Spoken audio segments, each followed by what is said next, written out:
Okay, people. Okay. You know what this is, right? This is Wahaala. Yeah, Wahaala Boys. We're talking about. I don't even know how to introduce this. Honestly, I really don't. But I guess we'll find a name for it. Maybe we won't. Maybe we will. Well, I this is don't just understand. episode 3. Okay, episode 3. Episode 3 of Wahaala Podcast. The Wahaala Podcast. Wahaala Podcast. The Wahaala Podcast. It doesn't matter. The point is, this is Wahaala. Wahaala, which is, if you understand what Wahaala is, you know what it is, right? Like, if you're African, you know what Wahaala is. Wahaala means trouble. So, yeah, this is trouble in every neighborhood. Trouble in every city. Trouble in every country. Trouble for the African continent. We are about to basically expose certain things that we do as Africans. In a good way, in a bad way. It really doesn't matter. The point is we're just exposing stuff. Our opinion, if it robs you the wrong way, leave a comment wherever you listen to. Once again, this is Wahaala. Okay? Episode 3. We have to share for that.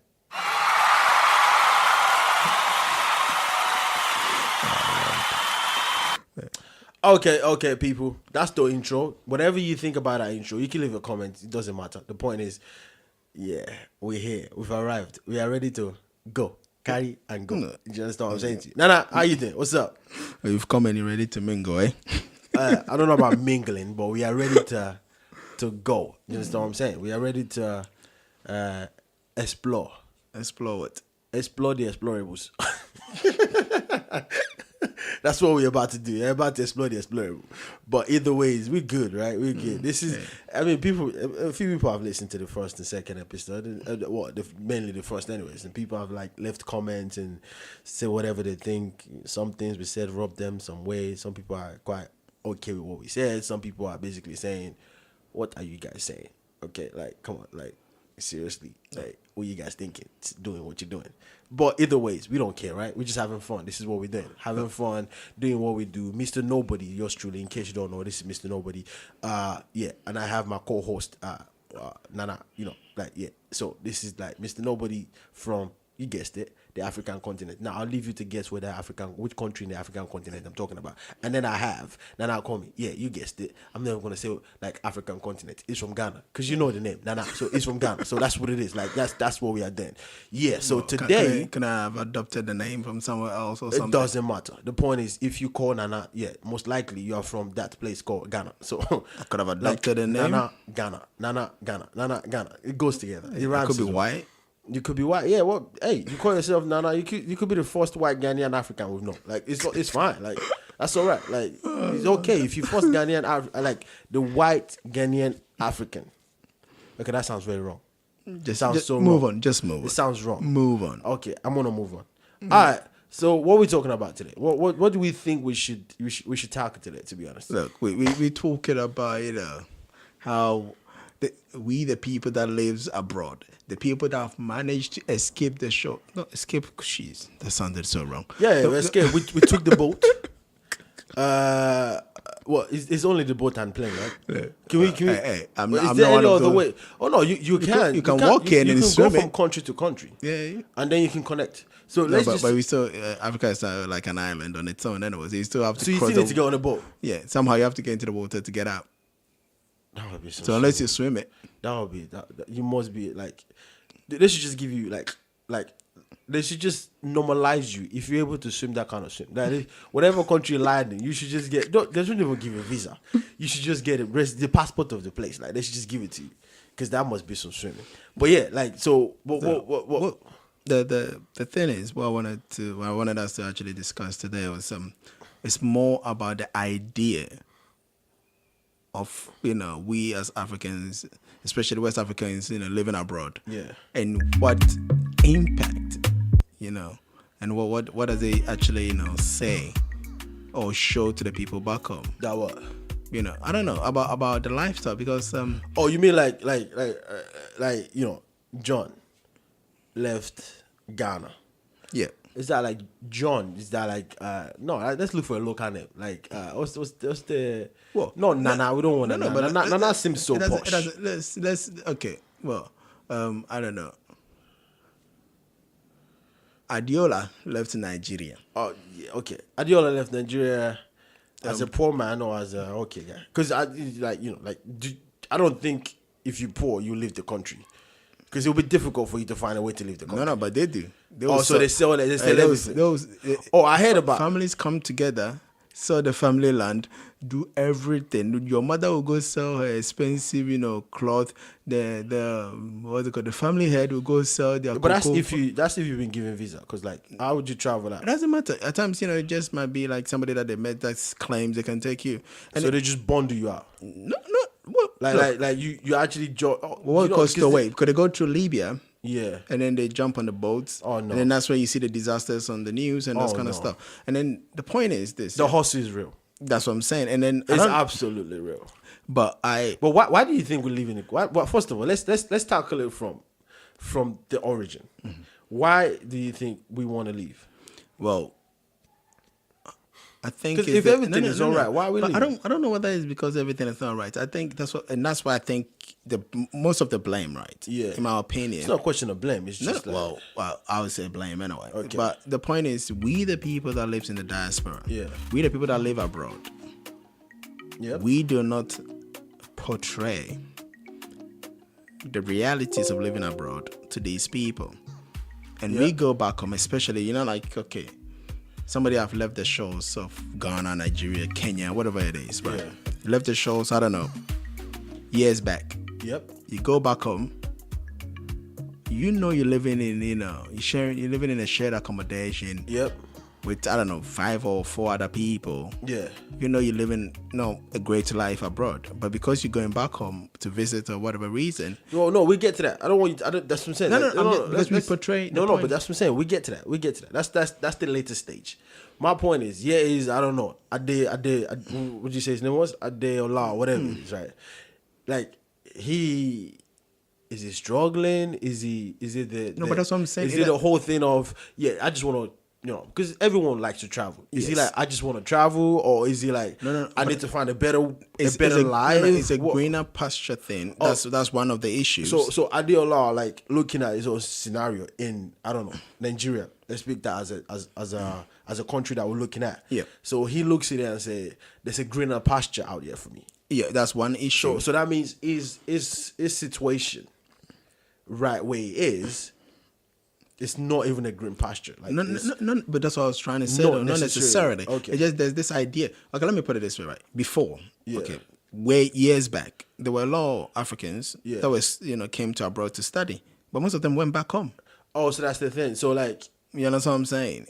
Yeah, but that was because back then, I believe back then, the culture we had back then was a culture of better education, but not necessarily a better country. It just means that they have better education. So I'll go out there, get an education, come back and, be a good utility for my country. So I'm going to go out there, get education, and then come back in and utilize my skills and knowledge that I've gained to benefit the country. But that's the point I'm trying. No, but forget even the benefit of the country. The point was the desire to stay was not there. The idea was I went there, I went to school, or whatever I went to do. I went back home.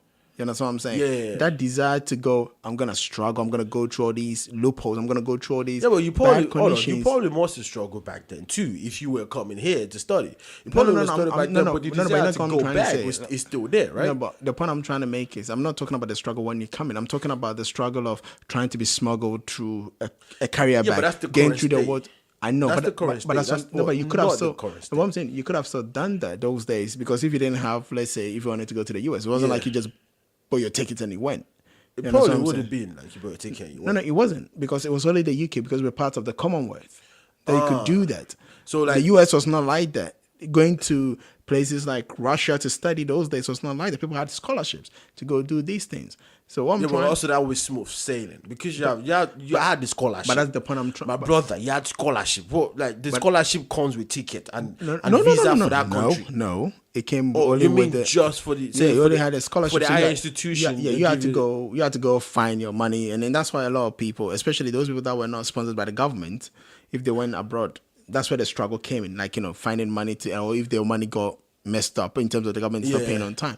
But what I'm trying to say is, you wouldn't necessarily say, let's say in the, I don't know, 50s or in the 40s or whatever it is. Yeah. Even if you live even in the, up to maybe 60s, 70s. Yeah. Yeah, people wanted to go out, but I'm not saying people that want to travel. But the idea that, the idea of I'm gonna do everything I can to get out of the country. I'm gonna go. Yeah, but no, but people are not doing that. This is the point. This is the thing where we have to critically analyze this and say the desire to travel is there in any country.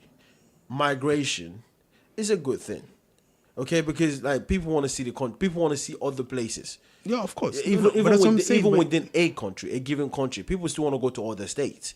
So the desire of traveling is not exactly a bad thing. It's a really good thing. Of course, we're not. That's what I'm saying. I'm not saying that's a bad thing. No, I'm not saying you saying. I'm just saying like for having the desire to explore, having the desire to see the world. You got to see the world, right? You got to see other people. You got to see other places. Like experience things. If you're thinking your area is all there is in the world, then you're a fool, right? Like, come on. Look, like one thing. Let's segue a bit and we'll come back. One thing I always say is I don't understand why, as Africans, especially West Africans, and even to drill it down as Ghanaians, especially the older generation, that's all they ever do.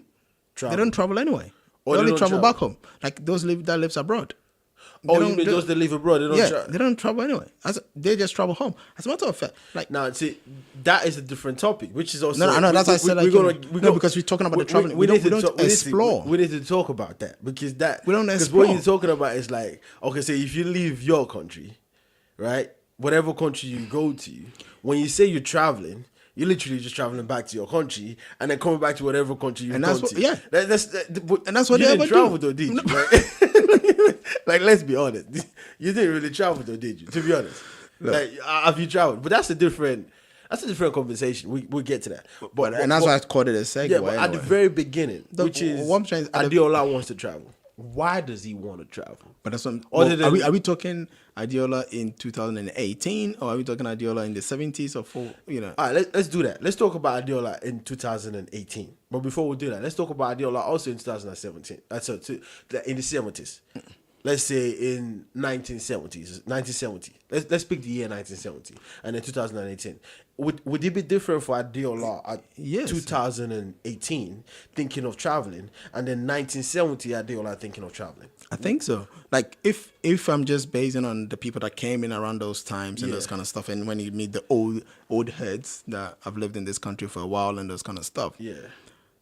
Majority of the people that came in around those times, right? Which is the 1970s. The 1970s, yeah, like the early to the 80s. Yeah.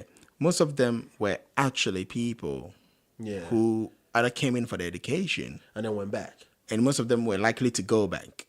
Likely, so some of them stayed. Of course, like some of them stayed, especially when it's like the Indians. Like if that in Ghana, they went try and they stayed. I was gonna say, like if you look at especially when those that came to the UK when the laws changed and it said that if you're from the Commonwealth you still needed a visa, that became a big deal. So people were like, oh, I can't just come and go as I please. So people wanted to stay, and of course, some people moved for economic reasons. I'm not saying they didn't, right? But the idea of coming abroad was, I've heard about, let's say, London. Just want to go see it. I just want to go see. I want to go to maybe school. Even get an education. Yeah, I want to go while I'm at it. But I'm definitely coming back. Yes, the idea like home is home. That's why even the people that came for economic reasons, right? A lot of the older generations, what they used to do was most of them was trying to build a house back home. So it was almost like because they have to do it. I'm going back. Yeah, the moment I finish building my house, this is I'm not out. my place. No.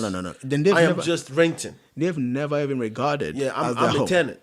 I've got a house. Home is home. There we go. And they always had that desire to go back. Even those people that in the 90s that didn't have people issues, they always had that desire to go back. I want something to go back to, and that's why they always try to build something back home and those kind of stuff. We're gonna segment a bit because where you are is actually really quite good. Let's discuss that a bit because if you look at that means if I was in that era and I went back, the way I'm gonna be welcome also will be different, right? Like it would be because I know I'm coming back. Yeah, I know. Like, listen, I'm just going there to get an education, explore the place, see what it is, but home is home, and I'm definitely going back home. Like, so if I go on holiday when I'm there, I won't call it holiday, would I? I wouldn't call it going back home, would I? I mean, I'll call it going back home, but I wouldn't say... No, it wasn't a holiday. Like, I'm traveling. No. Well, people said I'm going home. That's what they would say. I wouldn't say I'm traveling. No, you'd be like, I'm going home. I'm going home. Yeah. Because I'm not home here. That's home. But one other thing that we have to talk about is that came with its pressures. Because if you think about it, like, again, I'm going to use Ghana as an example, but we had an issue with what we call German burgers, right? So because Hamburg, and like you had Hamburger. the G, Hamburger. They became German burgers because hamburger is in German. Hamburger. So like, and they used to dress a certain way. They used to have their pimpinis. What we call pimpinis. No. Sure, they're man. German. They're supposed to actually be speaking. Yeah, but that's what I also don't get. But I don't know where that came from. Okay, because like let's start just for a second. Because like it's like almost anywhere you go, if you come back home, it's man. It used to be an American accent. Yeah, but you just went to Germany. Like, come on. You were in Italy. Momentmize, what we should be talking about. Something, I think, Shiza or something. Shiza. Well, yeah, man. I just touched down, man. Like, and then people had the American accent, you know what I mean? And he's lived in France. Do you know what I mean? Like, no, okay, that's the UK accent. No, you know what I mean? Do you know what I mean? No, that's still UK. I'm trying to find an American. Because you can do that. I'm trying to. We used to have a boxer. You know. Okay, I'm really bad. I can't do it. There was a Ghanaian boxer called Azuma Nelson, right? And he was a world champion and everything. And this guy used to have interviews. You know when he finished having a fight and they asked him questions at a post match or those kind of things. And that guy used to say so many times. It's like, what the hell? Like, Yeah, but we all say it though. Like, let's be honest. We all say it. No. But the point is, I just did that. But exactly. It's like what we would call locally acquired foreign accent. If you lived in Germany, for instance, you don't come back with an American accent. Or you don't start coming back with an American slang. Yeah, but what I'm saying? But here's the thing though. In the 70s, do you think we also had that? Or it was just... No. But what I'm trying to say is like the people that came back, that start coming back from abroad, back home in the 90s. No. Yeah. Not that, so if let's say they went in the 70s or 80s and they've stayed for like... no one ever came back in the 70s? No. Of course they did. Of course they came back. I don't know. I can't comment on how but this is what I'm saying to you. So like... But majority came back because most of the ones that end up being lawyers and those kind of stuff in the country. Because at that point, home is home, right? Yeah. So you don't look at it as, like you said, I'm going home. Like it is what it is. I am going home. In the 90s was the same thing. That's what I'm trying to say. But I was just talking about the pressure. That's where it started coming in, right? Like, yeah, man. I just landed, man. And then people had the Jerry Kells. Yeah, but that come on, everyone catch that vibe. I think we all caught it. No, honestly, I think we all did. With the baggies, with the baggy tops, and the baggy. They had their trousers on their stomach. No, the Ghanaians had like if you follow hip hop at that period, which is in the 90s, you had the baggies. Like, hip hop was training at that point. No, but that's the young people. I'm not talking about young people living back home. I'm talking about the older people, like the people that lived abroad and they were coming back home. Oh, those were the days of what's this guy's name? Johnny English. Those were those people. Those people that John English on TV. That's Mr. Bean. Mr. Beans, yeah. Those were those days where that's all they saw. Do you know what I mean? And even I don't know if Primark was in existence, but you saw them with the shirts all nice and with the trousers and but that was, like, you are talking about to the top, to their belly. That's what and then with a tight tank top. That was the culture back. And then they had what we call the Italian shoes with the curvy. Oh boy, that was a life. No, and you appreciate them because they came from a place you didn't come from. Like these people have, according to what you would say, anyways, they've explored. I know, but they were explorers. They've been and they've come. It did put a lot of pressure on the others that couldn't go back home. Yes, exactly. We getting it. Now here's the thing. Where do you think we started getting that? Oh, it just came from abroad, and we started envy these people. No, but how do you think that came about? Because a lot of people, for instance, it didn't matter what they did abroad, whether they were selling coke or was the cleaners and those kind of stuff. Let's be honest, everything abroad has a posh name. You're a bricklayer. What would they call it here? Construction worker. Call you a construction worker. You understand? So like you back home, you just a bricklayer. That's what we like. You're a bricklayer, but and then you come back, you're like, what did you do back there? Oh, I'm in construction. you would think like, wow, they would go like, wow, that's a big job.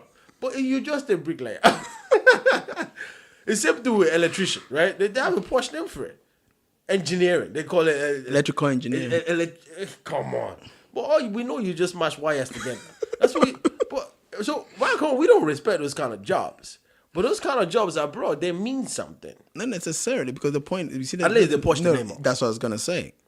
At least they push the name up. And that's plus what they did. They earn quite a few as well. The money kind of commands it as well. Yeah, but you see, for me, what was more worrying is like people came out. People used to ship.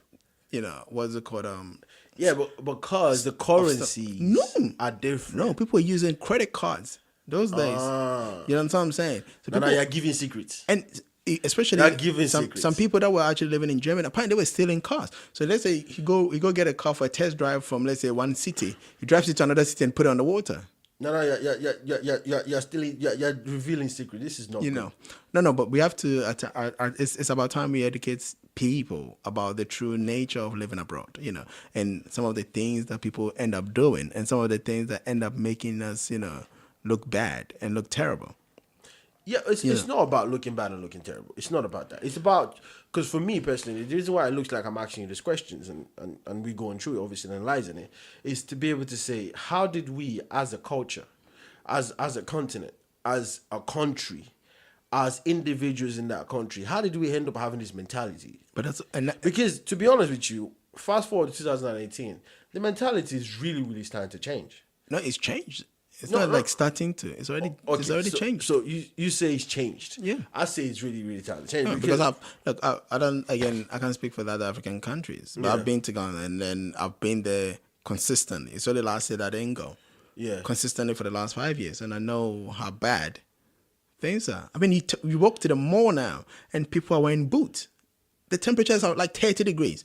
Why are you wearing, boots? I'm not even talking about individuals in the country. I'm talking about like people traveling out and coming back. And that's the point I'm trying to make. Yeah. Because people came back and they came up with a certain swagger. They came back with a certain, and they became the thing. This is how bad it is, right? Yeah. There's a song that talks about the people living abroad there. You come back home and you come take our girls. That's also another thing. We can because we're allowed to. We can because honestly, like if you look at it, it goes back to what I'm saying. Like the mentality of it all is what's making this happen. That's what I'm saying because I'm not special. No, but I'm not better than you. But because I've happened to either smuggle myself through a boat.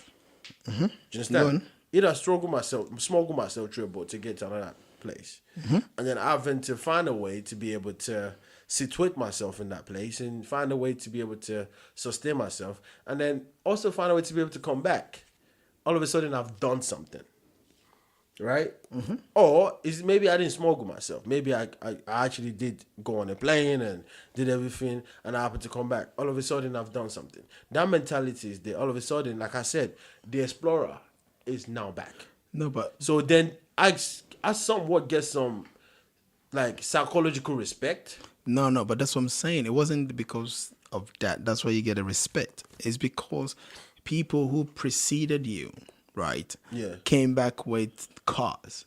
People who preceded you came back and built mansions. People who preceded you came back with tons of things. That's where that people who preceded you came back. So that's where that came from. So it came from the fact that like he was saying, Adeola left, nothing happened. Okay, he was here just like me. I'm a boy just like him, and then he left, and the next thing I know, his mom and his family, they got a house. Who's providing this? It's Adeola. He sent money from. No. Adeola calls you. Yo, my boy. Yeah, man. I need you. No. Yeah, man. I need to go to the capital. Let's assume you live in Kumasi. That's what I'm saying. Right. So it's gonna first of all call it. Yo, bro. Yeah, man. Yeah, man. How you doing, man? I need you to go to the capital, man. I sent some 2 cars, man. Yeah. I sent cars, man. and I need to go clear them for me, bro. Yeah, exactly. Right, yeah, that's the one. Brah.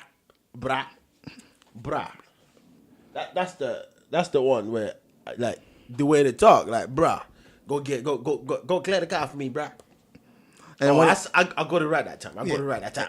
And then when he done, give my mom one, just make sure one is a commercial car for me, bro. And then I'm gonna sort you out.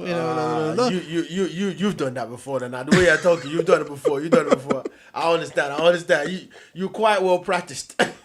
You are well practiced. I understand that. The way you've done it, that's just what it is. And the thing is, now, let's assume, and the point is, you living back home. It's not like you are poor. Let's assume it could be that you are an engineer. You went to uni. You've done your time. 4 years in one of the best schools, KNUST or Legon, right? You've come out and you knew this guy, and you're thinking, dude, I can't even afford a car now. Or if I can afford a car, just one, and I have to even be paying this guy. Not only bought two cars. I even say it in a more put more spice to your story. I used to squat this guy. This guy used to live in my house. Now he's calling me up, telling me to go pick up 2 cars, use one for my commercial car, give one to his mom. I'm going abroad. All of a sudden, you'll be there. Somebody's coming back home. They come back with a whole suitcase full of, what we call Holland wax. And, the Ghanaian wax is one thing, but the Holland wax, which is the Holland cloth, it's a whole, it has a whole meaning. You have to explain that, because I don't even know what you just meant by Holland wax. Let's put it, see that? I don't even know what you mean by that. Because I wear African wear, right? Okay. So there's a different type of, African cloth. Okay. The ones from Holland, called Holland wax. So if you walk into a shop, African cloth made in Holland. Yeah, because they use the Holland. Because Holland, they make a lot of waxes and they make a lot of cheeses and those kind of the cheese are kept in there. So Holland wax, it means African cloth that are made in Holland. Well, I don't know whether it's made in Holland, but they use the wax from Holland. Basically, it passes through Holland. It's got an Holland torch on it. Yes, let's put it that way. So it's Holland wax. And the point, if you're going to get married, let's put it this way, right? Yeah. If you're getting married and you turn up at a girl's house. And you bring Holland wax with you. My guy. Oh my Lord. All the girls, right? They might even carry her sister Adam to you. Oh, no. But most families will prefer, the point is, most people will prefer Holland wax compared to the more cheaper versions. With my bag of Holland wax. That's it, man. All the guys can go home. Not that. At least they know that you are made. They know that you respected the family. That's what I'm saying. They know all the rest of the guys can go home. I take my first pick first. You know what I mean? No, I'm not objectifying women here. I'm just saying this is kind of like reality. This is what's happening. No, and even that's what people used to buy for their mothers because you wanted to honor your mom. Yeah. So this is African way that's passed through Holland somehow. I know. Maybe through the water. Maybe through whatever. The point is, it might not have even touched Holland, but it's just. There's Holland touch on it. Yeah, like the one I was wearing today was called GTP, but it's all right. It's not Holland wax. No, it's not. Oh boy, you got it bad. You live in UK. You're not even in Ghana, and you're not even wearing Holland wax. They will not believe your story. They won't believe your story, bro. They will tell you, bruh, where do you think you been, bruh? You went to live in some village, You went to live in some village. This is how bad it is. You're talking about lying here. There's a Ghanaian musician called Tiffany. She had a song called Fake London Boy. Because apparently, like at some point, a lot of people were going back from London and they were doing that anything. Yeah, that's what we do. But we can do that, right? We can do that. Like, in it though. You get me though? Like, I can do that. I got you, bro. No. No, it's in it, bro. I got you, bro. I got you. It's not I got you. Like, that's America. This is I got you, bro. What are you talking about, fam? Exactly, fam. Don't talk like that, fam. We can do that. Like, I don't know if we sound fake. It's godly, man. It's godly. Yeah, I don't know if we sound fake. Like, whether we sound fake or whatever. But the point is, we can do that. The point is, like, she was talking about that. Yeah. In the music. Yeah, but it's true, and how many men were using that to get girls anyway? All right, let's go back to that topic because we started lining a lot. Let's go back to exactly what we're saying. Because if you look at it in the 70s, right, we as Africans, I don't know if this is economical. I don't know if we could tie this down to the economic situation of the country. But let's just try to think about it because as Africans, we seem to have, me personally, I think we seem to have a mentality that is formed and now it's become strong. And even though, like you said, it might have changed, I don't know if it's changed for the good or the better or the worse or the bad. I don't know what we can say, but the point is, when you look at where we were in the 70s and 80s in terms of our mentality, our fathers, forefathers, grandfathers, right? They were here, but they had the hopes of going back, and they did go back. So to them, home was really important. Home was patriotic. Yeah, but home who raised was everything. Now we don't have that. Yeah, but the question anymore. But who born dog? Monkey. The question is, who raised these kids? See, like now, there was a time, I don't know about now, there was a time when you meet an African child, or a Ghanaian child, a Nigerian child, a Congolese or whatever, and they go, where are you from? What was the response? Yeah, but that's in the UK or No, but it doesn't matter. But that's what I'm saying. No, but it didn't matter. Because if your parents were proud Ghanaians, if your parents were proud Nigerians, if your parents were proud Congolese, if your parents were proud, Kenyans, if your parents were proud Tanzanians, if your parents were proud Malians, why wouldn't that pride rub on you? That if somebody asks you, say my parents are Malian. No, but you're talking about. You understand the point I'm trying to make? Because that's a bit different. You're never gonna meet an Indian kid in this country, right? You're not gonna meet a Pakistani kid. You're not gonna meet, a Chinese kid. You're not going to meet a kid from any of these Latina, whatever they call themselves, kids. None of them. They're gonna go, where are you from? And they'll go, my parents are from, I don't know, Costa Rica or whatever it is, but I'm British. They will never tell you that. Yeah, so your point is we are confused. No, I'm not talking about confusion. I'm saying that the parents... Because if I say that means that kind of... Like, no. If you ask me where I'm from and I go, my parents are from Nigeria. Yeah, but I'm British. I didn't answer the question, did I? No, it means... But I didn't really answer the question. No, I did not. No, I told you what you answered it by saying I'm British. I don't see myself as wherever my parents come from. That's what you said. No. I gave you two answers to the question, which is wrong. You just said you're British, but you're just trying to give me a background to your story. That's all. So you added the unnecessary information because your skin color doesn't say it. Because if you're white, you wouldn't do that. So at the end of the day, this is not my country. No, but that. Deep down, you know that. That's why. That's why I gave it an answer. My parents are from Nigeria, but I'm British. No, because this is not my country, and I know you know that. That's what, because you think I'll be prejudiced against that. But you wouldn't ask me. You wouldn't have asked me if my color was white. No. But you could not that. If you met a Ghanaian, right, you could still ask the same question. Where are you from? And they might tell you, I'm from Ashanti region. I'm from Volta region. I'm from here. If you met a Nigerian, where are you from? I'm Igbo. I'm Hausa. No, I don't think you asked that. Yeah, you. I don't think you. No, because by proxy, by nature. When you meet an Igbo person, you know the Igbo. No, okay, maybe an Igbo, but the point, like, for instance, hold on. When you meet an Ashanti. But if I met... Because you guys, Ashanti are too proud in Ghana. What I'm saying, they're a very proud community. Okay, so when you meet an Ashanti person, you don't even ask it. They will tell you. Yeah. No, they don't even tell you. All you have to do, the only way you will ask an Ashanti person where they're from is if they haven't spoken at all. When they speak, you know. You know, like this is an Ashanti person. This is an Ashanti. All I'm saying is, like, for instance, I'm not Nigerian, right? Or let's say I'm not Congolese, right? So if I met a Congolese person or somebody that's supposed to be from Congo or something like that, like Sudanese, I can tell that these are from Sudan. But you don't go to Congo and ask a person that is from Congo, that is in Congo, where you are, where they're from. You don't do that, do you? No, you could, because like if so you go to Congo. Hold on. And then ask the Congolese person in Congo. But where are you from? No, because when you ask that's what I'm saying. Depending on like even here, when I meet some white people, I do that.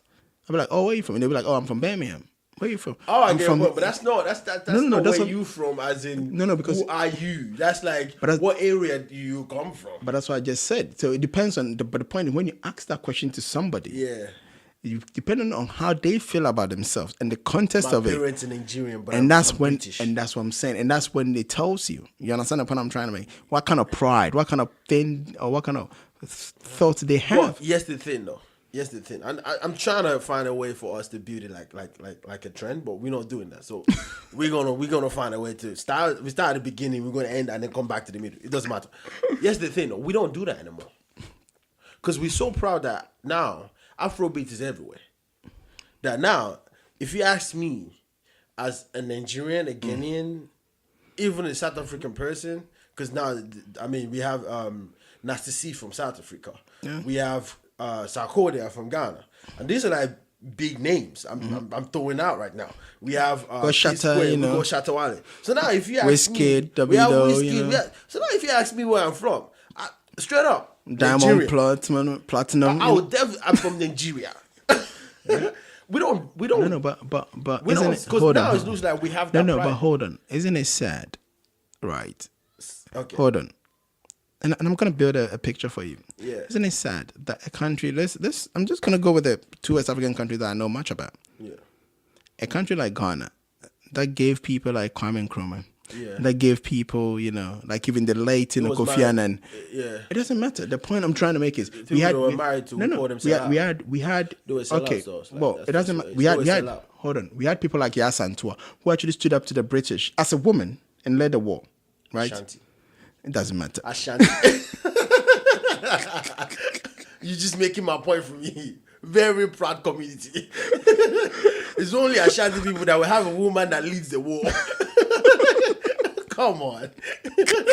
Where were the men?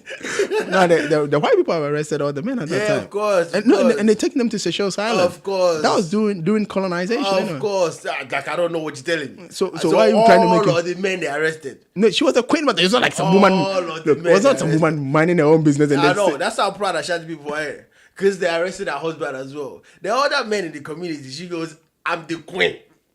I'm going to war. Come on. Proud people, seriously. But sorry, I digress. Continue. Like, it is what it is. There are people like Sankara from Burkina Faso. There's, Patrice Mulumba. Yeah. In Nigeria, even Sani Abacha was not starting point Sani Abacha. I'm not talking about end. Come on. I said starting point. Mention that guy? I said starting point. Okay. I'm not talking about the end point. Even Babangida was also starting point. Yeah. I'm just saying, starting point. Let's not dive into middle and end.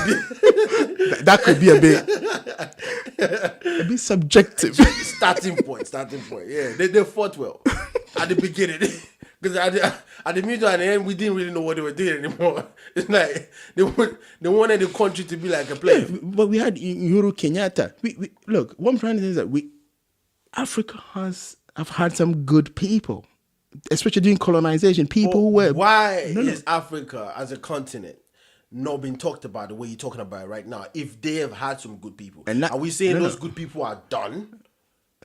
Are we saying we don't have those? Let me put it this way: the Africa of, let's say, at least let's say the 1900s, all the way to 1990, if I'm being generous, right, is very different from the Africa that's coming up. I'll tell you why.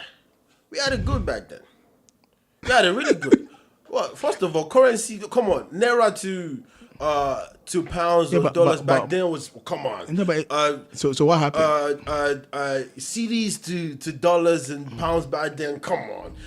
Yen or whatever. No, yen is. I think yen is Japanese. No. It's safer that the francophone countries are using. Safer. No, but this African country that use yen. No, that's Japanese currency is yen.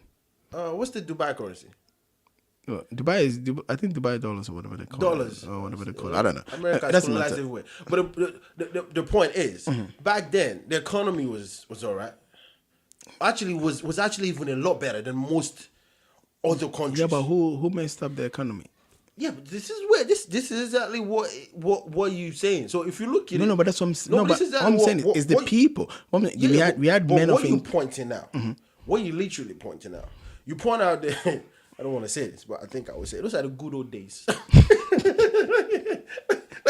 like those were the good old days where I think that's why if we go back to people leaving Africa back then, individual countries, and then coming back and seeing those individual countries as home and then going back to home, it's because it was good. You were proud to be Ghanaian back then. I mean, okay, so we're laughing about a woman leading the war against the slavery back in those days. But it had a meaning.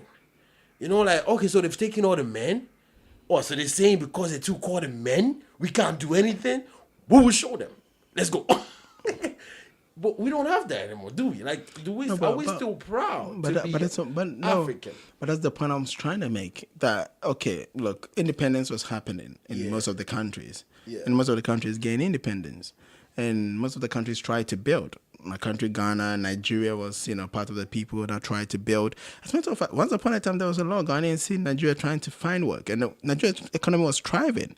There were a lot of things happening. We just got lost somewhere. Like something happened and it's got not derailed. No, you see, the problem is, and that's where maybe is this down to the government or is this down to the people? It's down to.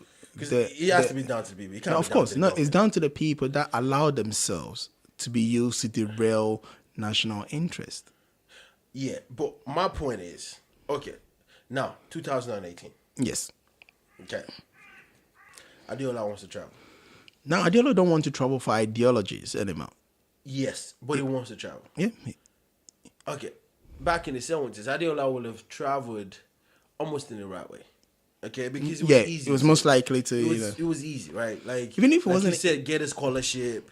Something needs to be done. Mm-hmm. Adiola would have done it. But now we hear stories like you said, people passing through Libya, and this is really, really sad and serious. People are in Libya right now from different countries: Ghana, Nigeria, Cameroon. Name those countries where they almost paying off their debt. Mm-hmm. They had debt to pay because somebody told them, I'll get you here. Yeah. I just said that, man. Yeah, man. I'll get you here. And then you pay off your debt.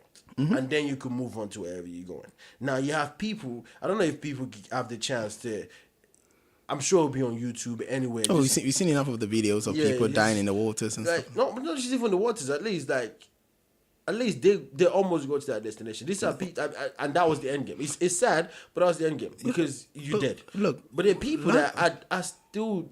They had a documentary that was showing people. I mean, slave trade. Yeah, in Libya. In 2018, because you want to leave your country and have a better life. Greener pasture, but that's what I'm saying. But some of those people, right? I watch. There's a village in Italy where they put most of these people that are trying to smuggle or trying to pass through sex trade, and that's what I was going to talk about. These women in their country hoping to have a better life, and they end up being sex workers, forced into it because they have to pay off that debt. And the problem. And the debt, no one even knows how much it is. They don't even know how much it is. They just have to pay it off. People are becoming barbers because they have to pay all that debt. How much you got left? I still got 7 years left. When did you start? I started 4 years ago. Come on. But you see, the thing is, most of these women, right, did not know that was going to be the end game. No one does. No one does. But hold on. And now, the other one that's happening, actually, is in Ghana, is the people going to Kuwait. People going to these Arab countries. Where, they think it's going to be a certain situation, and they are promised all sorts of things. And the moment apparently they get there, they get their passports, seized and those kind of stuff. And then, it's a whole different ballgame. This is what I'm saying. Now, here's the thing. This is where I say 2018. We're here now. Okay. Do you think is Africans abroad that go back home that it's almost impossible to tell someone that if you want to leave the country, live it the right way, because if you don't, it's hard out there. They won't believe you. Because when Africans abroad, i.e. you, me, the rest of all of us, when we go back, we spend 2 weeks, month, and maximum 3 months. But we come loaded. You might be rich for to spend 3 months on. Yeah, but we come loaded. Mm-hmm. So therefore, when we and again, go back, currency exchange in the 70s was almost equal. So like, I'm doing good. You come back into the country as somebody that's my friend, and you spending money. Dude, I'm doing good. Like, you spending pounds, pound and naira. Like, okay, maybe £1 is 110 naira, something like that. Right? So you get 10 naira more than me. Like, come on, okay, you're better than me a bit, but I'm still right. 2018. I think as of today, in 2018, £1 is 400 and something there. Well, it's almost 6 cities anyway, equivalent. 6 cities. And I'm sure it's the same in almost every other country in Africa. I mean, you hear things like dollar is expensive. Oh, they trade in dollars, I know, down there. Hear things like that's a whole expensive. different conversation. So even tomatoes now is costing a lot of money. Yep. Now, you leave UK, you leave America, you leave, I don't know, France, wherever you are, to go to Cameroon, to go to Nigeria, you come loaded because now all of a sudden, imagine, just pick Nigeria for example, £1 is 400 and something there. You went with £1,000 for 2 weeks. No. That is almost £500,000 that you're going to blow within 2 weeks. Tell me how you're not going to live like a rich man. No, but you see, the problem is this, right? No, of course you can go with that. But, tell me how you're not going to live like like the illusion that we create, because you went with a credit card. That's not because you worked hard to get that £1,000 to, go. No, Forget that for a second. We'll get to that. Forget that for a second. I'm just saying, do you think that someone like me that went to Nigeria, for example, for 2 weeks with £500,000, taking my friends out, they knew my story. We used to drink Gary together, like proper. And now I'm coming back with £500,000 in my pocket. I'm taking boys out, like, boys, eat, not a problem. On me, yeah, man, man, yeah, I brought these 2 cars like you were saying. Do you think if I didn't tell them, get out of the country the right way, do you think they'll listen to me? Look, this is what I believe in, right? Whether they will listen or not. So far as you made them understand what the deal is. How am I supposed to make them understand? Of course you. How? They knew my story. Yeah. They knew my story. Were you real with them that, you came with a credit card? Were you real with them that, you saved 6 months before you came there? Even if I sell all of this stuff, do you think they will listen? Because, look. Then they're not your boys. But you're talking about, this is hardship. This is not whether my boys or not. But that's what I'm saying. Then of course they're my boys. If let me put it this way, right? If somebody is your boy and they think, you have their, what's it called, their best interests at heart, right? Because it's one thing telling somebody don't leave. Yeah. You understand what I'm saying? Yeah. That's a different story. And saying, dude, if you're gonna do it, ensure you're doing it the right way. You understand the point I'm trying to make? I get what you're saying, but look, I don't think you understand the gravity of what I'm saying. Because I think if I came, look, like for instance, right? Let me use myself as an example. Yeah. Right? I came the right way. I'm educated in this country. Yeah. I have a good job. Yeah.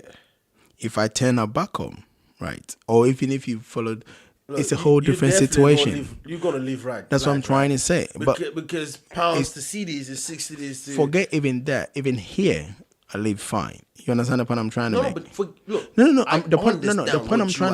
point I'm trying to make is, so if you, let's say you're my friend and you're not gonna come in the right way, and I'm telling you, yo, you can't do that. I'm not talking about coming in the right way or not. It's up to you. I'm talking about coming in whichever way is possible. Yeah, because that's what I'm saying. Nana went out.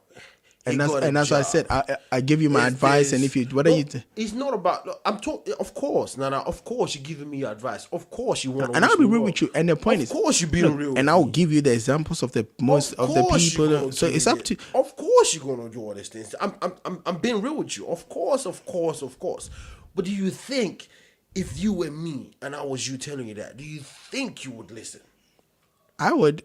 Are you kidding me? Yeah, I'm not. Because there's a situation, and I don't think you understand the gravity of what I'm thinking. I'm not saying you should. The reason why the reason why I think a lot of people go through that whole thing is the stories we tell, and most of the time we lie badly when we go back home. And that's almost 90% of us. And that's the point I'm trying to make. So therefore, the real story is the 1%, and therefore nobody believes that. Of course, because how would you believe 1% of 99%? And that's what I'm saying. It's 100%. And that's 1% are the one telling you the real stuff. 99% are the one telling you the non-real stuff. Because people work as cleaners in banks. They go there. I work in a bank. You will flip it around. 1% they're not the one telling you the real stuff. The one that's not telling the truth. And that's what people will be telling you. 99% that's not my luck anyway. Exactly. I know that went and they have done da. This is the gravity of what I'm telling you. Because we used to smoke Gary together. You understand what I'm saying to you? We used to, do you know what I mean? Okay, that's the UK one. I'm trying to find. Do you know I can't do it, but I will get it right. I'm quite good at impersonating people.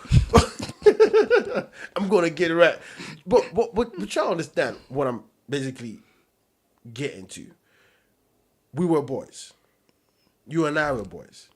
We used to sit down in Mama Put Yeah, but that's what I'm saying. But chop. But if that's what I'm saying. Am I telling you that it doesn't matter what the 99% have told you? So if I told you, that's what I'm saying, and that's what I'm going by. What you're saying, the fact that we were boys, the fact that we were, because you knew, because we ride, you know, we were riding together, So when I put you to the side, that's what I'm saying. When I put you to the side, I'm like, bruh.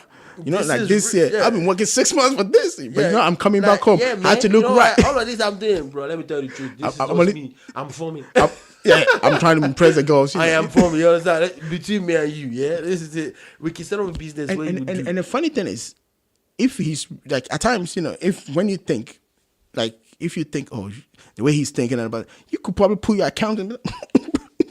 Listen, I'm telling you right now, credit card, okay? It took me a year to get it. I had to build my credit. That's why they call it credit card. and that's what I'm saying. But if it's your boy, that's the point I'm trying to say.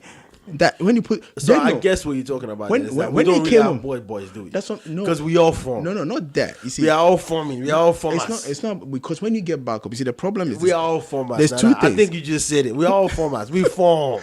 Nobody tells you because boys now all of a sudden is Oga.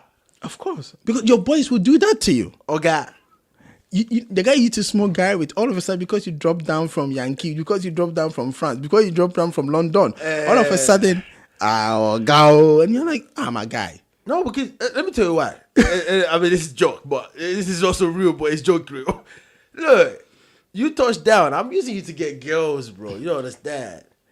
I tell my girls. I know, but we could all be, we could have all been on it together. You don't need to put me on a higher pedestal. But you're the star. That's what I'm saying. When we go out, we can perform. I'm talking about when there's no girl around. When if you came to the home, if you came when you come meet me at the airport, when you come home and it's just me, you.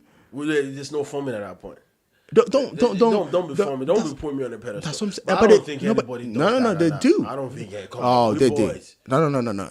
Because man, speak to me, man. They do. Let me get a look out for it as I talk, man. They do, and the point is because they know, and because they're always trying to. Because at times, for whatever reason, life has not been kind to them, right? And then like life has been kind to you. For whatever reason, life have not been kind to them. No, the reason I'm saying because as I said, whatever lifestyle you live here, because they don't know that. Yeah. So if you go back home, like for instance, when I go back home, the people that I hang with that actually have something going for them, they take you out. They are the ones that you go to home and their wives cook for you. They're the ones that will take you and they'll pay for it because they think, oh, my boy has come, so I got. But that's how it should be. And they are not the ones looking at you that, okay, when he's gonna go, he's gonna dash me A, B, or C. That's how it should be. He's wearing this trainers. I want it. No, that's not. Give me the shirt off your back. It's like when we were in Ghana, give me that. One of the guys was saying like, look, give me your T-shirt. And that's the kind of thing I'm talking about. Like I want the one you're wearing. But that's what I'm saying. But that's the point I'm trying to make. I can give you a new one. No. This is like, no, I want that one. Why? Because I know you wore it from. Not that, because the thing is, usually at times people also think if you're gonna give something free to somebody, it might be an inferior quality because you yourself won't buy an inferior quality thing for yourself. Our mentality is screwed up. It's messed up in so many ways. It's messed up. But But I think, to be honest, after discussing all this and looking at all this, I think each and every one of us has contributed to it. Oh, no, of course, and that's why I think, in my opinion, right. It's about time people be real with people. Yeah, we have to. Cause I think, look, to be honest, I understand the economy is bad. Yes, I get it. Like, but it's not. But it's not like it's easier here because the reason I'm saying that is, look, we live in London, right? Yeah. How many people are doing 3 jobs to make ends meet? A lot. How many parents are abandoning their kids? A lot. Just to make ends meet. Dad is doing security, so he gets to work at night. Mom is doing nothing, so she gets to work during the day till like 9. So the kids literally, mom see kids, dad and mom really don't see each other doing. So like it's difficult. So yeah, you're right. A lot. How many African kids are actually taking free school meals? A lot. Some of these families go to food banks to actually make ends meet. Meanwhile, somebody will call from Nigeria, somebody will call from Ghana, and then they'll go, my son has been kicked out of school. My son this, and they know they don't have the money. And then they go, Sister this, can you borrow me £200 and I'll pay you. Meanwhile, you know you're not going to be able to pay the person. And you take that £200, you send it back home to somebody, and the person, come and say, oh, God bless you. Meanwhile, you know you don't have that £200. A month later, now you're playing hide and seek with your friend. It happens a lot. And that's the point I'm trying. But the funny thing? It happens a lot. When we go, we don't. If we all start being honest people, right? That's not going to happen. Oh, that was a shutdown. I don't even know what to say. You just no, it's not gonna happen. You just try to be down like because you're taking people's time to shine away from them by saying, "Let's be honest." I'm telling you, man. Yeah, no, but you will relieve yourself of the hassle. No, relieve of the burden. Relieve myself of people trying to always relieve myself. Do you always want people to come up of a burdening you about stuff? No. You're missing the point. They worship the ground and walker. Like you said, like from the airport, everything is different. I left the country being nobody. I came back into the country, everybody knows me. Like, oh yeah, that's that. Oh, that's Adiola. Oh, that Adiola boy. Oh, welcome. You wanna sit down? You know we tell you that. The guy that you should be prostrating down for. I know. Welcome. Do you wanna sit down? I can get up for you. And you know what our culture is like. I know people who are cleaners in this country. They go back home and then they get, people who are educated past university level. Hey. Meanwhile. And you talk about relief? Nah. As much as we going to talk about this, as much as we're going to say we are exposing stuff, nothing is going to change. Because we don't know what it is. We don't know what it is. I tell you what it is. Stay here a slave. Go back there and live like a king. That'll be the podcast name. Slave abroad, king back home. That'll be the name. Literally. And you want me to relieve that? Like, don't carry it out. Look. Are you joking, man? Hey, who you chatting, man? So I did this cleaning thing for 365. If it's a leap year, 366, right? No, this is right here. Leap year, 366, right? I do it for days. I didn't see my kids. Okay, wife is always calling. You can't even do your bedroom kung fu anymore. I don't see you around. And all of a sudden, the wife is go. We don't have house help in UK, but we don't even have drivers. You have to be loaded to actually be able to afford one. Because if you loaded, you're not doing security. Let's just be honest. If you loaded, what you do security for? You would get a security guard. And then maybe at that point, you should definitely go to Africa, wherever you're from in Africa, and live like a king. Because even where you're at right now, you're living like a king. You're loaded. You know what I'm saying? But I'm not talking about that. Do you know what I mean, man? I'm talking about the fact that wife is complaining, and then you find out that wife is actually even getting it on with, I don't know, what's this people's name? This mailman. Guy that have it, mailman. Oh, you talking about the gym people? These African gym people. Yeah, they're very jobless, so they have all the time to take care of themselves. And then you're telling me that I'm so feeling bad about myself. I don't even know what to do anymore. I'm building house. I'm doing this. I'm doing that. And then I should now go home and say, "Oh boy, come. Let me tell you the truth, though." No. Picture that. That's what you're telling me to do now. I should go back home and say, "Boy, come. Like, don't treat me like a king, because when my wife is cheating on me." Or, boy, come. Just tell those girls I'm from UK. Which one do you think I would want to do? That is sad. I don't think it's gonna change, but in all honesty, I mean, something else to let's check. Like, I mean, we probably need to discuss more about this, and those that will listen, let them understand. I don't think they'll believe us, but at least we say what we can. The point is this: at the end of the day, that's it. You know what's up. You know how it's supposed to go. We've said what we can. We've done what we can. So it's really up to you now. Because, look, in my opinion, I don't care what you do as a man. I don't care how you do it. Don't affect people in a negative way, obviously. If you affect people in a positive way, that's great. But don't affect people in a negative way. But, come on. Like, it's hard. I mean, come on, we here. Like now, you and I are in UK. Mm-hmm. Why do we leave our country? Because, I mean, okay, so we came here when we were really young, so it wasn't really us. You know, they dragged us. You know, they were like, get out of the country. You know, as my parents and your parents did that for us.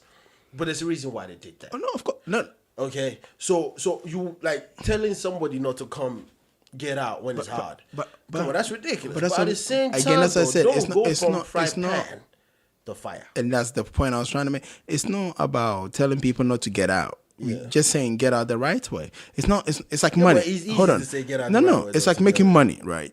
It's not about not making money. It's trying to make money the legit way. Look, but you know there are people that have gone out the wrong way. Yeah. And they've made it right. But how many of them die doing that? It's like cocaine. It's like selling coke. It's like doing drugs on the street. Yeah, you can make the money. Some people might get out, might be able to do it and get out. But how many people does the street claim compared to the people that are able to actually be on the street and get out? That's all I'm trying to say. Hey, I'm just a mathematician, right? I'm just a numbers guy. All I'm saying is your odds don't make up. Your odds are very, very low. The percentage of not surviving is really high. That's all I'm saying. And even if you come in, that struggle for the next 5 years, for the next 10 years, for the next 15 years might not be worth it. Here's the thing. In 2018, this country that everybody wants to come to, they're begging people to come. You're just not the people they're begging to come. Of course. No, but if you're rich and well to do, they will give you a visa. As you said, if you are, and why would you want to come stay here if you're rich and well to do? So they're begging you to come. But you just not the right kind of people they're begging. Okay? For me, all you don't even have to queue if you have the right credentials. They'll give it to you. Of course, no, but because they know you coming to pay tax. No, but people do that. Like I know a couple of people whose parents paid for them to come to school and go, and they went back home. Yeah, you know what I'm saying? Because to be honest, hey, if you coming from abroad, from Africa abroad to study, especially in UK, that's £12,000 per year, and it's 3 years. It's 3 years, my guy. Even if you came to do a master's, even that's 1 year, that's still a lot of money. That's 12,000. That's almost somebody's yearly salary. Almost. That's some people's yearly salary. We're talking about almost. That is some people's yearly salary. Yeah, actually, it's less because if you're a lollipop man, it's actually about 7K. So, although you say 12,000, like some people in Africa will go, that's a lot of money. You know? It is a lot of money. £12,000 is a lot of money. Exactly. So if you come here and get 12,000 a year, they'll quickly do the math and say, let me come and get it. Yeah, but the point is, if you haven't got papers, right? And hold on. But that's one thing we haven't even talked about is how many of us, how many of them actually, even the people that managed to make it, they came through. Somehow they passed through the border. Somehow they managed to find themselves here. And if they haven't got papers, how many of them are being cheated by our own people out of their money? That's a different topic for another day. We'll segment it and then hold on to that because we'll never finish. No. You are starting something that is very painful and somewhat personal because there's some people that I know that's happening to you that we had to help get out of the situation, and that's what I'm saying. But the point I'm trying to make with that is managing to get from A to B. It's not even half of the story. Yeah, but look, I'm gonna give you a scenario that disturbed me or distraught me, basically. A scenario that distraught me. Mm-hmm. That destabilized my thinking. Okay, go on. So, I was talking about this as well with somebody, right? I was saying, look, get out of the right way, do this, do that, because when you come here without no papers, I'm talking about those that have survived, whatever way they came, they survived, they're here. But now they're looking over their shoulder because this country is structurized. So they won't bother you. No. But if they happen to talk to you. Not even that, when you have anything, even if you get sick. Exactly. Or maybe, when to do stop and search. Whatever it is. Because they don't know what it will stop and say, show me your credentials. But if it happen to be, I don't know, like, these young kids, they have trouble. Or whatever it is. Went clubbing. Yeah, they went clubbing and they knock on the door, bang, bang, bang. I'm looking for Adebola because she was... living here. Let's start who's in the house. Who are you? No, they'll ask you, who are you? That's where the question comes in. One of those. So I was basically discussing with a person and saying that. And the person was like, yeah, that's true. And they told me a scenario, a real scenario, where somebody did exactly that from Nigeria. Came in, no papers, here. Finally here. Paid his way, whatever it is, doesn't matter. He's here. It's not working because he doesn't have the credential to officially work. Mm-hmm. So somebody squatted him, like say, okay, you know, I have a barbershop. There's somebody that's starting a business. Western Union money. Send me money back. Yeah, they're gonna back home. Just stay here. Whenever they come, do your stuff. Yeah. Fortunately for him, for that person I'm talking about, that the scenario they explained to me, the actual person actually pay, like money at hand. So based on whatever transaction you do per day, you get something. So I was like, what does that mean? The person then said, look at the scenario. I spoke to this person. This is not the person telling me they spoke to this person. I say, why are you doing this? They said he told them that when I was back home, I'm married. I have a wife. My wife, my own family are not really that okay, but my wife's family, they're somewhat better than us. So my wife and I stays with their family, with our family. And every day of my life while I was there, there's nothing they didn't say. If they didn't say in front of me, they said it behind me. If they didn't say it behind me, I hear when somebody was there that were talking about me. I'm not a man. I'm this. They don't even know why they let their daughter marry me. This and that. He has 2 kids. How is he supposed to provide? How is he supposed to do this? How is he supposed to do that? But since he's been here, this is what the person was telling me. And the little change that he's getting and he's sent back home, his wife is managed to rent a place that now is better than where his family, his wife's family is staying. So not only has she managed to get a place with the little money is getting, like rent a place, but they've also rent a place for his wife's family. Now, he feels somewhat of a man because the story is changed. He said, it's not there anymore. That's what they were telling me that he said. It's not there anymore. But now, his wife's family, almost every 2 days or 3 days, give him a call. Thank you very much. We knew God was going to bless you. God did tie out. God did suffer. It was just a matter of time. Don't worry. Your wife is here. We'll make sure. Scenarios change. But each situation is really bad, though. Yeah. But in that kind of scenario, what can you... Because when I heard that, I'm like, okay, I don't really know what this is. This is destabilized me. No, but let me flip it for you, right? This person must have paid a bare minimum 5K, 5 to 6K to find a way here. Right? Maybe. At least, anyways. That's what I'm saying. So that 5 to 6K, let's say he took that same money instead of coming here. Let's say he went to Lagos, bought 2 taxis. As a matter of fact, just to be pragmatic, right? Buy 1 taxi. 6K won't buy you a taxi. Yeah, it probably would. Yeah. It'll buy you a car. Yeah. 6K will buy you a car. 6K will buy you somewhat of a car. It'll buy a car. Something of a car. 6K will buy a nice car. As a matter of fact, if you send that 6K to somebody here, right? Oh, they'll be all right. No. But only for a short period of time. No. You send them. No. You send them 3,000. They can buy you a car for 2K and use that 1K to send the car back home. That's why you're a mathematician. Your calculation is just mathematics. And you got 3,000 to clear the car off the harbor, and that will actually get you. God. You know.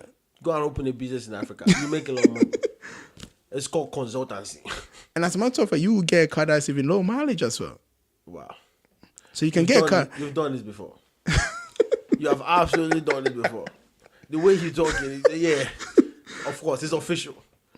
Anybody that wants to think about traveling the ACCRA, don't do it. Call Nana. Nana's got a plan. No, but if you think about it, like, again, let's assume you're talking about 2018, right? Yeah. Uber is in Nigeria. Yeah, but... No, I'm just saying. All right, yeah. That's true. Uber is in Nigeria. Which means you can work for yourself. Yeah. You don't need to live... Self-employed.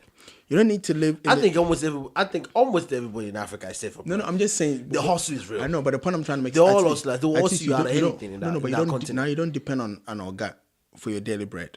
The hierarchy has been cut off. That's what I'm saying. So therefore, you know your hustle. You know, okay. The hustle is real.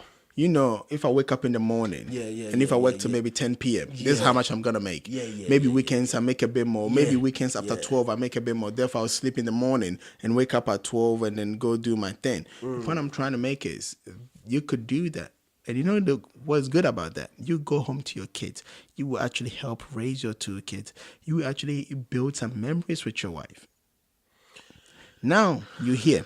You're watching over your shoulder. Forget the watching over your shoulder. A year passes, 2 years passes, 3 years passes.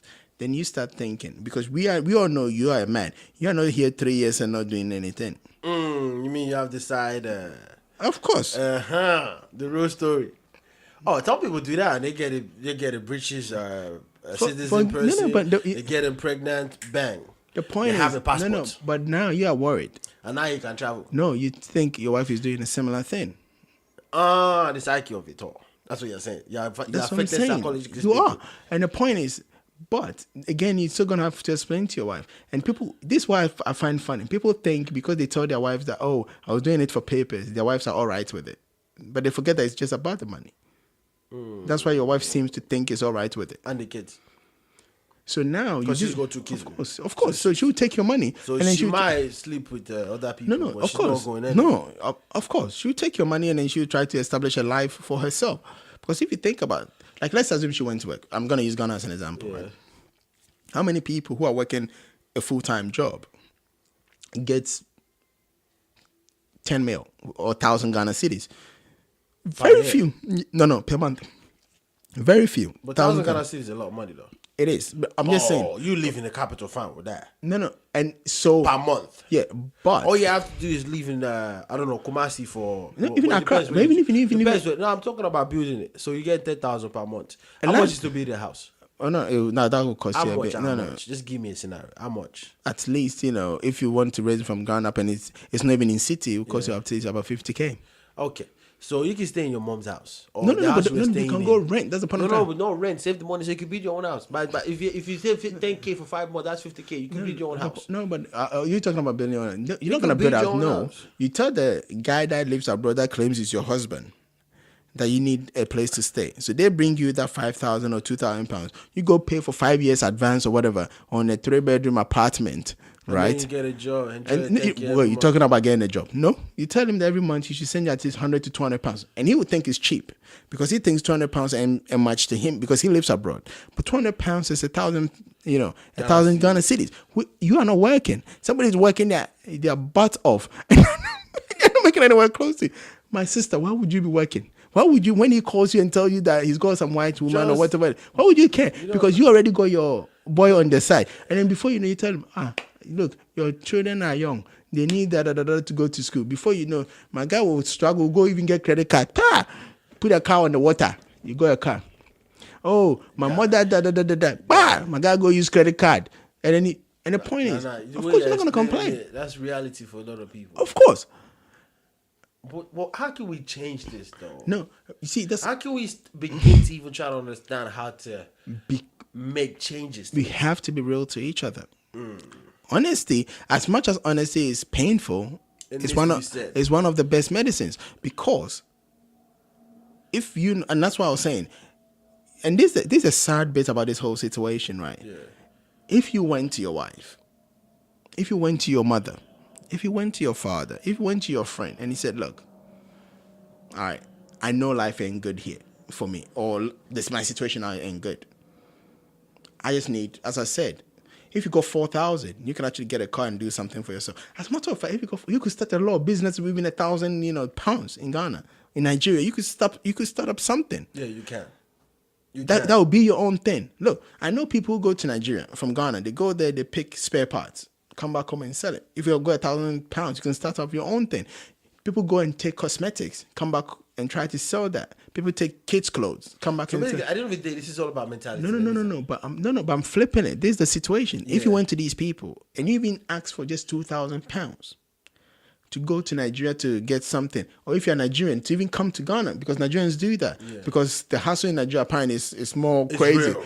But if they come to Ghana, somehow Ghana is a bit relaxed for them and they can hustle a bit better. Everybody is a businessman almost in Nigeria. No, but apparently the hustle is real. Look at the guy we met. Let me tell you something. Go on. I was in Nigeria. Mm-hmm. And I think it's the Keja City Mall. Mm-hmm. I was in. These two taxi drivers were talking to each other. What were they saying? the guy was telling, this is how you know the hustle is real. The guy was telling his own taxi friend that he's a thief. Why? What exactly? What's the conversation? The conversation is where they were supposed to be. Obviously, you know when you get in a taxi, right? You're supposed to have an amount to pay. Yeah. But apparently, they look at you and then they charge accordingly. And then charge you accordingly. So this guy was saying, you a thief. You just want to behave like you're a biggie thief.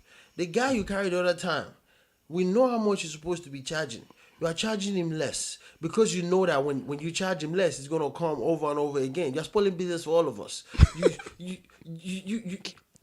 I'm like, so I hate that, and I kind of get into the conversation. So you're admitting that you guys overcharge? They're like, yeah, we all thieves. We overcharge, of course. We don't charge a local person the same way we charge a foreign person. The whole businessman, the hustle is real. That's what I'm saying. It's real, but you have to admire that. No, but the point I'm trying to make is like the whole business savvy. Look, it's just that business savviness is 2016. I was in Ghana with you. Yeah. Right. And we met that Nigerian guy that was selling ice cream. Yeah, all the way from Nigeria to sell ice cream. And what did he say? He has brought other people hustling for him. Oh, dude, like, no. The point I'm trying to make is if this guy went to his wife, assuming he had a wife, and he said they should give him just $2,000 to come to Ghana to set up the ice cream business, they would have, been like, nah. Oh, if he doesn't have a wife, because he's basically a businessman. No, but that's what It's went back to his village, not village. I think it was Port Harcourt. They say it was. Yeah, it's went back to Port Harcourt and bring about 4 more people from Port Harcourt to Ghana to hustle for him. No, but the point I'm amazing. No, but the point I'm trying to make is the initial money to start off, right? Nobody would have funded him. Yeah, but why are we doing But hold on. No, hold on. Let me. Because I want to say something. But if he had said, "I'm going abroad," they will sell everything. That's what I'm saying. They will sell everything. Everything will be sold. And that's the bit that. And then they will take the money and give it to him to go abroad. No, they won't do that. They will go to church and pray all the money first, and then give it to you. The money has been blessed. The journey has been blessed, and it's going to be fruitful. And that's the thing that baffles me. And then he ends up in Libya, paying off his debt. And that's the thing that baffles me, because this is real. And that's what I'm saying. If you go and you're honest and you're saying, look, because if like the guy that was working in Ghana, right? Even if he can't afford a flight to go back to Nigeria, he can afford to at least once a month to get in a taxi or a car and go to Nigeria. He went back to Nigeria and bring 4 people with him. I'm just saying. He has the money. What do you mean he can't afford? I'm saying if he, when he started I understand what you say. We're trying to understand the logic. This guy left Nigeria to go Ghana and do business. He did the business so much. He went back to Nigeria and bring 4 people with him. This man's a rich man. like, come on. The hustle is real. And that's all I'm trying to say. But then, I bet when he was probably said he was going to Ghana to do this and those they were laughing at him. Of course, people will laugh. You know what? If I'm him, I'll just go back to Nigeria. Yeah, man. I just landed, man. I would do it. Because I would be loaded, right? Like, they would think it's just pounds to naira. They wouldn't know it's because I've hustled. I've hustled now level what's his name? Let's see. Levels don't change now. Well, he's just 5 over 5. No, my guy's 20 over 20. My guy, that's called flipping the script. Hey. Yeah, but at the end of the day, we can joke about all of this. We can talk about it as much as we want. But I think, like we're saying, we just need to shed more light on this. We need to bring more. And I think, look, like you said, honesty. As much as in my opinion, honesty. If you get an opportunity to have a conversation with somebody that is trying to come in the wrong way, I would advise you to at least be real with them. Let them know what the real deal is. And if they still want to do it, at least they're informed. No. How can we? I have stories that I can tell you that like how can we be real when somebody is a toilet? You know what they call these people that attend the toilet? What they call it in UK? That stays at the toilet and give you soap to wash your hand and toilet attendant. Is that what they don't have a posh name? Because I know they always have a posh name in UK. toilet attendants. Even that as well, it's just posh. Toilet attendants. You start, we're in the clubs and then they give you that chewing gum and stuff. You sound like a hair hostess. Like you are on the place, toilet attendants. But anyways, this guy was in the toilet. He was trying to give me soap and everything. He was on the phone. Mm-hmm. You see the house that I tell you to, the house, I sent you money. Toilet attendants building a house in Nigeria. How can we be real with each other? But again, as you said, that's what I'm saying. The way he was talking from an authoritative level. Of course, but that is a because to him. But that's what I'm saying. In Nigeria, he's a king. He's a boss. I know, I understand, and that's what I'm saying though. But like, if somebody came to him and they were talking to him, or whatever, and he said, "Look, hey, I'm building a house, all right? Because I'm hustling." That's what I'm saying. Can't stop a toilet attendant to be the house. I'm here, I'm here, I'm pouring water on 21-year-olds coming in and trying to get them to, just take chewing gum and give me a £1. The hustle is real. Hey, so don't rubbish my house. No, that's what I'm saying. And look, there are people who do car wash in this cold at times anyway. And that's what I'm saying. So all I'm saying is just be real with them. Tell them, look, okay, you want to do this? This is the situation. Be informed. That's what I'm saying. A lot of them are not informed. This guy was talking.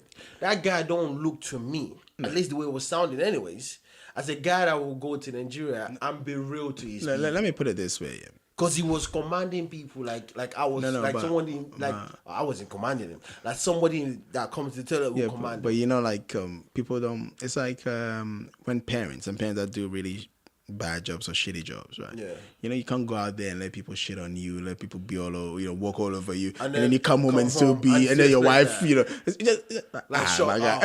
Get out of here, man. Yeah, man. Just every man wants to at times feel important. That's all the game is. Oh, and I understand because I have that too. So it's like, I'm not a cleaner. That if they get their little opportunities to feel that they're important, then they want to do that.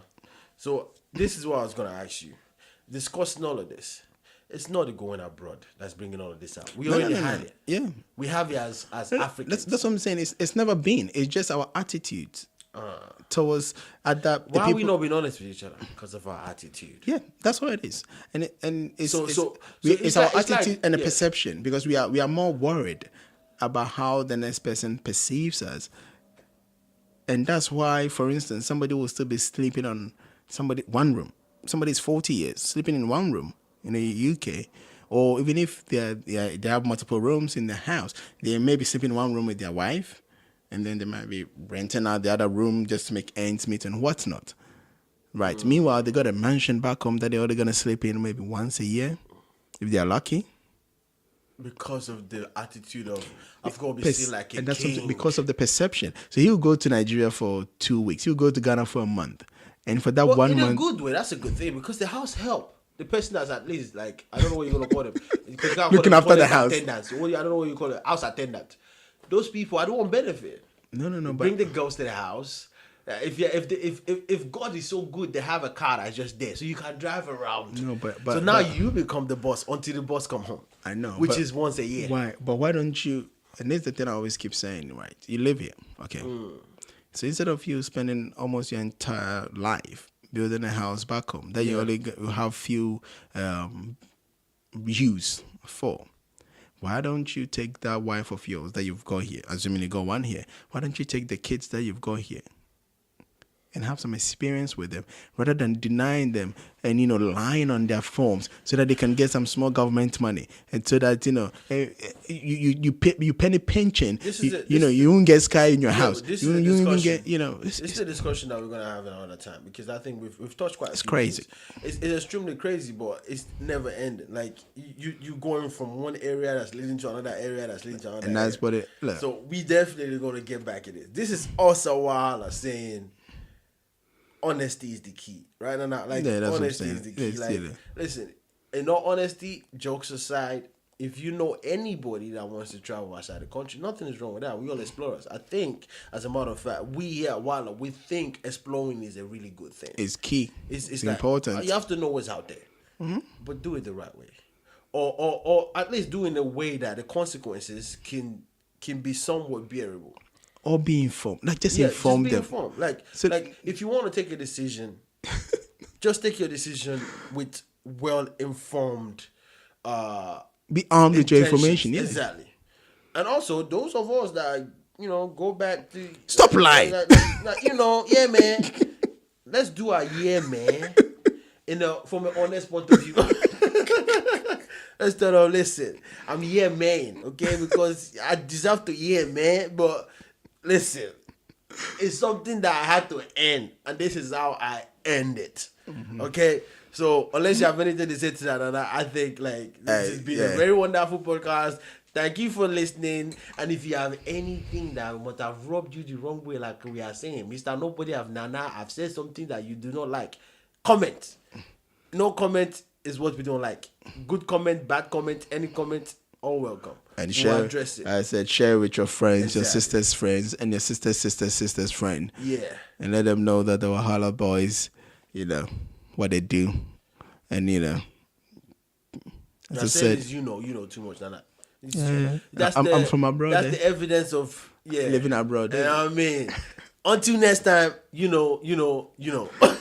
Peace.